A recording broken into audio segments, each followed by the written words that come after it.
Hello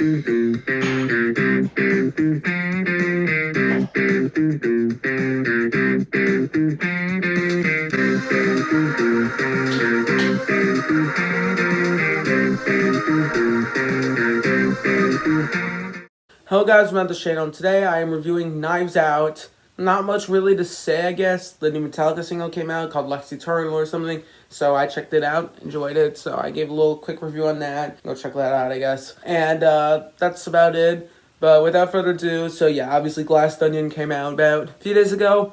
But I'm not seeing it because I can't, because I'm a bit busy. But I might try to see it next weekend, maybe. Or coming weekend, we'll see what happens. But yeah, without further ado, we can get into it. Starting off what this movie is about this whole family. They're the oldest guy, or their father, grandfather, depending on which generation you're talking about, has been murdered, and then the FBI or some of these detectives, I don't know if it's FBI, police, whatever, have been brought in to solve this case, and then this famous or somewhat famous or whatever detective is brought in to help solve this case by like an unknown suspect, and then we're sort of figuring who the murderer is as we go on, and sort of figuring out what actually happened, and sort of, yeah, pretty much. Now we have the good, and starting off the good, I think the cast is just amazing. You got Daniel Craig in there, I think he's great, even though the Texas accent's a little weird, but for the most part it really works. You have Jamie Lee Curtis, obviously from the Halloween films. I think she's great in this movie, as she's kind of portraying a similar character to Laurie in Halloween 2018, or sort of. But I think the way she's kind of reacting to all these things going around her is pretty interesting. You have the guy, I forget his name, but the guy from Man of Steel, he played Zod. He plays like one of the sons. I think he's great in this. I don't know every actor. Oh, Chris Evans. I think this is very interesting role. This goes back to some of the ones he did before, like the MCU, like the movie like The Losers. I think even Fantastic Four, where he's kind of playing like the obnoxious guy, and that's kind of what he sort of played until Captain America came out, I guess. I don't know, maybe a little bit before that, I guess. I don't know.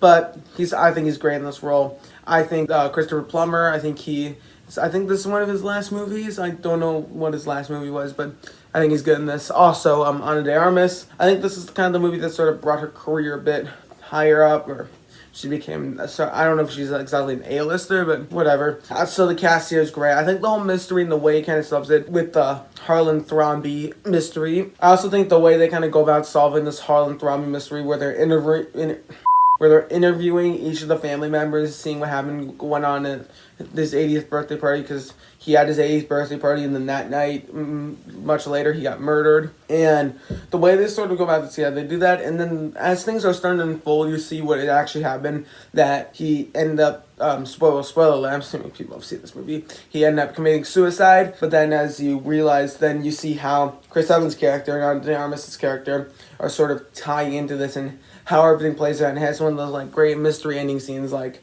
similar to like Usual Suspects or Clue or something like that. So I think just the way it kind of ends, I think makes it pretty fun. So I think this movie has a bunch of fun sequences. I think all the characters they're not the most likable characters, but they're really supposed to be, see this whole rich person family, and see how sort of Christopher Plummer's character is like, he sort of doesn't really feel good about this, but he really feels good about how Marta, or Ana de Armas, is sort of going up, and he wants her to succeed, essentially, while the rest of his family is kind of going nuts in many ways. So, yeah, I think the way that all plays out, I think, is like, kind of an interesting little subplot to throw in there. So, overall, a lot of things that really worked about this movie. I think the way Daniel Craig's involvement sort of comes up, I think it works pretty well for the most part. I don't know how you get that check through there a bit, and I think his Texas accent was a bit over the top, but I can deal with it. On rewatches, it doesn't bother me. I've seen this movie like 3 times now,